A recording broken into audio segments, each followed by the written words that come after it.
नमस्कार सगळ्यांना, स्वादभरी रेसिपीज या चॅनलमध्ये मी तुमचं स्वागत करतो। जर तुम्ही या चॅनलला सबस्क्राईब केलेले नसाल तर नक्की या चॅनलला सबस्क्राईब करा। तुम्हाला छान छान अशाच रेसिपी बघायला भेटेल। तर आजच्या व्हिडिओमध्ये आपण पाहणार आहोत अळूची भाजी, ज्याला अळूचं फतफतं पण म्हणतात। तर अळूची अशा प्रकारची पानं असतात, ती निवडताना चांगली कोवळी अशी पानं निवडायची, म्हणजे ती शिजायला वेळ लागत नाही, अशी ती चांगली इरतात पण। तर अळूचं फतफतं बनवण्यासाठी मी असं अळू बारीक चिरून घेतलेलं आहे। तुम्ही चिरण्याआधी ते चांगलं धुवून घ्या, म्हणजे नंतर तुम्हाला धुवायला त्रास होणार नाही, कारण बारीक कट केल्याने नंतर धुवायला भरपूर त्रास होतो, त्यामुळे आधीच तुम्ही धुवून घ्या। तर आता पाहूया अळूचं फतफतं बनवण्यासाठी लागणारं साहित्य। मी 6 ते 7 लसणीच्या पाकळ्या घेतलेल्या आहेत, 1 वाटी खोबरं घेतलेलं आहे, हे ओलं खोबरं किसून घेतलेलं आहे, बारीक चिरलेला 1 मीडियम साईजचा कांदा आहे, 2 हिरव्या मिरच्या लांबट चिरून घेतलेल्या आहे, हे आहे चणे घेतलेले आहे, जे मी आधी भिजवून घेतलेले होते, कोकमची सोलं 5 ते 6 घेतलेली आहे, ही आहे जी पणसाच्या बिया असतात त्या मी अशा प्रकारे सोलून घेतलेल्या आहे। तुम्हाला दाखवण्यासाठी बाजूला जी मी सोललेले नाही ते पण ठेवलेले आहे, ते चांगल्या प्रकारे मी जसे आधी दाखवलेले तसे सोलून घ्यायचे आहे।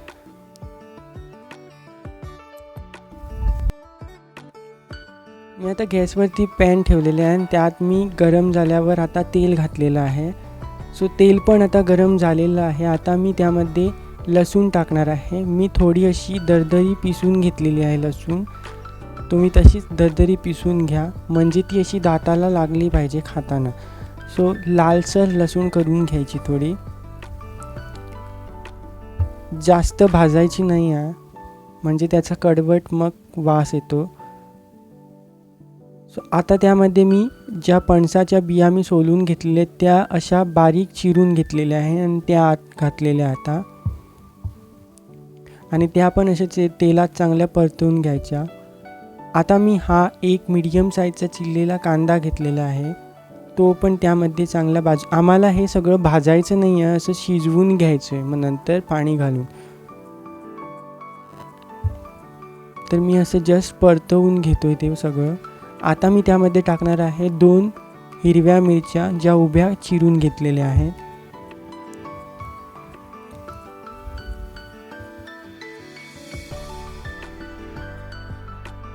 आता मी त्यामध्ये टाकणार आहे जे मी आधी भिजवून घेतलेले चणे, ते पण चांगले असे परतवून घेणार आहे। आणि आता आपण त्यामध्ये टाकूया जी आम्ही अळूची भाजी घेतलेली चिरून, ती टाकूया।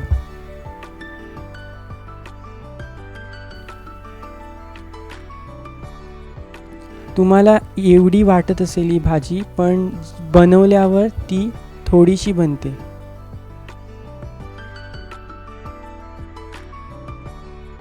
हे पहा, आता असं पॅन भरून वाटेल तुम्हाला। आता मी त्यामध्ये 1 ग्लास भरून पाणी घातलेलं आहे आणि ते झाकण लावून त्याला शिजवू देऊ। आम्हाला असंच शिजवून घ्यायची ती भाजी। हे पहा, अशा प्रकारे भाजी आपली शिजत आहे। आता थोडं असं परतवून घेऊया, म्हणजे चांगलं मिक्स करून घेऊया, जे चणे वगैरे घातलेले आहेत ते चांगले असे शिजतील त्यामध्ये। आणखीन असं 5 मिनटं असं झाकून ठेवूया आपण। ही पहा, 5 मिनटं झालेली आहे, आपली भाजी बघा किती शिजलेली आहे आतापर्यंत। आता मी त्यामध्ये टाकतोय कोकम,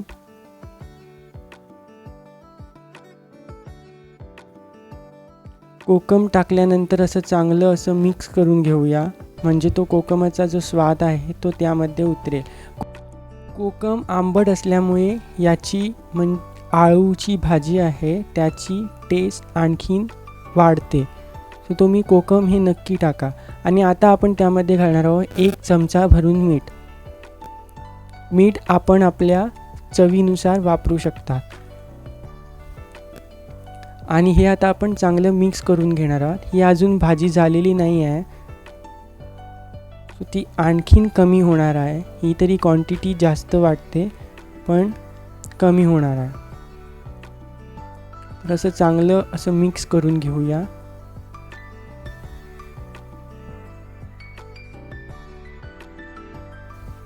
ही भाजी खायला एवढी चांगली लागते ना, तुम्ही एकदाच बनवली तर नक्की ही परत बनवणारच भाजी. तर आता आपण त्यामध्ये घालूया बारीक किसलेलं ओलं खोबरं. मी 1 वाटी ओलं खोबरं घेतलं होतं, ते मी त्यात घातलेलं आहे आता. आणि असं चांगलं मिक्स करून घ्यायचं, जेणेकरून ते खोबरं भाजीमध्ये मिक्स होईल. आपलं कोकणातलं जेवण आहे ते खोबऱ्याशिवाय पुरं होतच नाही, कारण खोबरं घातलं नाही तर आमचं जेवण अपुरं आहे. त्यासाठी आमच्या जेवणात खोबरं हे जातच. सो आता त्यावरती लीड लावून झाकून ठेवूया 5 मिनिटांसाठी. ही पहा 5 मिनटं झालेली आहे ना. आता भाजी किती इरलेली आहे ती बघा, म्हणजे जी अशी मिळून आलेली आहे चांगल्या प्रकारे.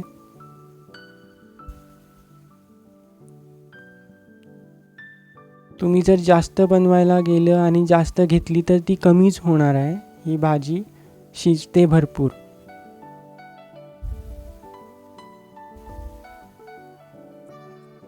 याच्यात तुम्ही पाणी घालून पातळ पण करू शकता, कारण मी जाडशीच ठेवलेली आहे अशी सुकी.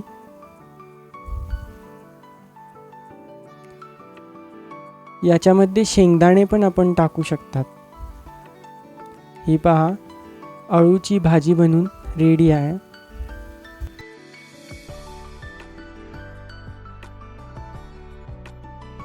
तुम्हाला जर ही अळूची रेसिपी आवडली असेल तर ह्या व्हिडिओला लाईक करायला विसरू नका आणि रेसिपी कशी वाटली हे कॉमेंट करून नक्की सांगा.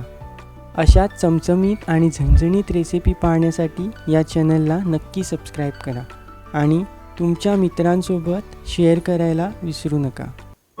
Subscribe to our YouTube channel, hit the bell icon, like, comment and share.